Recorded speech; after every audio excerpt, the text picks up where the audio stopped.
بات عزت کی ہے، بات وقار کی ہے، بات ان کے ناموس کی ہے، لہذا بہتر یہی ہے کہ وہ مسجد نہ آئے، اپنے گھر کے اندر نماز پڑھے۔ تو ذرا سوچو، جس عورت کو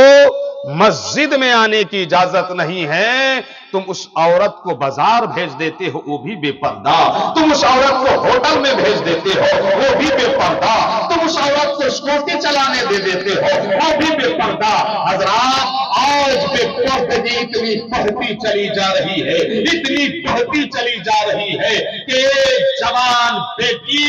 جس سے من چاہے بات کرتی ہے اور باپ کچھ نہیں کہتا، بھائی کچھ نہیں کہتا، بیٹا کچھ نہیں کہتا۔ اور بے حیائی اتنی بڑھتی چلی جا رہی ہے، اتنی بے حیائی بڑھتی چلی جا رہی ہے کہ آج ہمارے یہاں ننگا ناچ ہو رہا ہے، ننگا ناچ پینٹ شرٹ میں نظر آتی ہے ہماری بچیاں، اسکولوں میں جو ہے نا مستی کرتی بھی نظر آتی ہیں ہماری بچیاں، سڑکوں میں جو ہے ٹہلتی بھی نظر آتی ہے ہماری بچیاں، نماز سے کوسوں دور ہیں ہماری بچیاں۔ اس وجہ سے واردات ہو رہے ہیں، اس وجہ سے حادثات ہو رہے ہیں، اور ایسے ایسے واردات اور حادثات ہو رہے ہیں کہ تفصیل سے آپ کو بتانے کی ضرورت نہیں ہے۔ آپ کے سماج سے، محلے سے، شہر سے لڑکیاں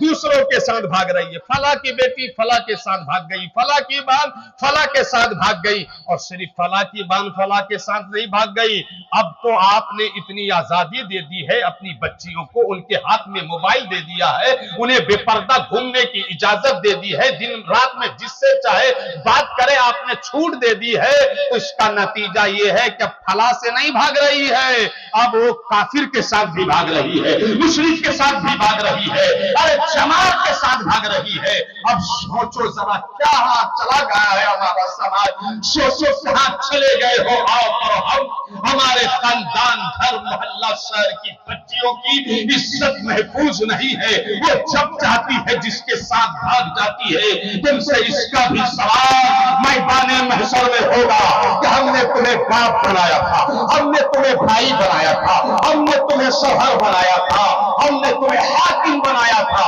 ہم نے تمہیں پاسبان بنایا تھا، ہم نے تمہیں نگہبان بنایا تھا، ہم نے تمہیں سرپرست بنایا تھا۔ کبھی تم کو خیال آیا کہ شریعت تم سے کیا تقاضا کرتی ہے، شریعت اسلام تم سے کیا کہتا ہے، بچیوں کو کس طرح رکھا جائے، بیٹیوں کو کس طرح رکھا جائے، بہنوں کے ساتھ کس طرح رویہ اپنایا جائے، ماں کا ایک مقام گھر میں کیا ہے۔ آپ جلسہ کرتے ہو، نمازی بننے کو تیار نہیں، آپ جلسہ کرتے ہو، اتنے بڑے بڑے جلسے، اتنے بڑے بڑے جلسے اور اتنے مہنگے مہنگے جلسے کہ ایسا لگتا ہے کہ اب گاؤں میں انقلاب آ جائے گا، اب محلے میں بدلاو آ جائے گا، اب پورا علاقہ نمازی ہو جائے گا، اب پورے علاقے میں پردہ کا دورہ ہو جائے گا، قرآن کا بول بالا ہو جائے گا، اور مسلمان اپنے نبی سے رشتہ مضبوط کر لے گا۔ اتنا بڑا جلسہ، لیکن دوسرے ہی دن پتا چلا کہ 3 لڑکیاں بھاگ گئی ہے، 4 لڑکیاں بھاگ گئی ہے۔ جلسے میں جاؤ تو پتا چلتا ہے کہ بھاگنا جلسے میں بھی عورت جو آ رہی ہے، لڑکیاں جو آ رہی ہے، وہ ٹہلنے کے لیے آ رہی ہیں، جلیبی کھانے کے لیے آ رہی ہے، لپسٹک خریدنے کے لیے آ رہی ہے، مٹر گشتی کرنے کے لیے آ رہی ہے، بے پردہ سامنے بیٹھی ہے۔ جب جلسوں کا اتنا برا حال ہے، جب جلسوں کی اتنی بری حالت ہے، سوچو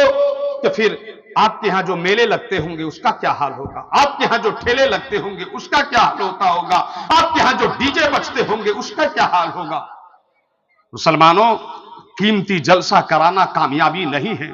کامیابی یہ ہے کہ جلسے سستے کراؤ، جلسے سستے ہو،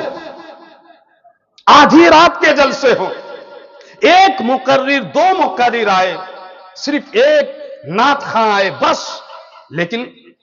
جو بیان ہو، جو گفتگو ہو، قرآن و حدیث کی روشنی میں جو عالم بیان کرے، اس بیان کو توجہ سے سنو، دل کے اندر اتارو اور عمل پیرا ہو جاؤ، عمل پیرا ہو جاؤ، خود بھی نمازی بن جاؤ، اپنے گھر کی عورتوں کو بھی نمازی بناؤ، آپ بھی بے پردگی کے وبال کو سمجھو، بے پردگی کے عذاب کو سمجھو کہ بے پردہ رہنے کی وجہ سے صرف تمہاری بہن نہیں ماری جائے گی، صرف تمہاری بیٹی نہیں ماری جائے گی، صرف تمہاری بیوی نہیں ماری جائے گی، تم سے بھی سوال ہوگا کہ تم نے اپنی ماں کے لیے، بیوی کے لیے، بہن کے لیے، بیٹی کے لیے پردے کا انتظام کیوں نہیں کیا تھا؟ تم نے انہیں نمازی بنانے کے لیے کوشش کیوں نہیں کی تھی؟ تم نے انہیں اسلام کی تعلیم دینے کے لیے کوشش کیوں نہیں کی تھی؟ مگر افسوس، جلسے تو مہنگے ہوتے جا رہے ہیں، جلسے تو پوری رات کے ہوتے جا رہے ہیں،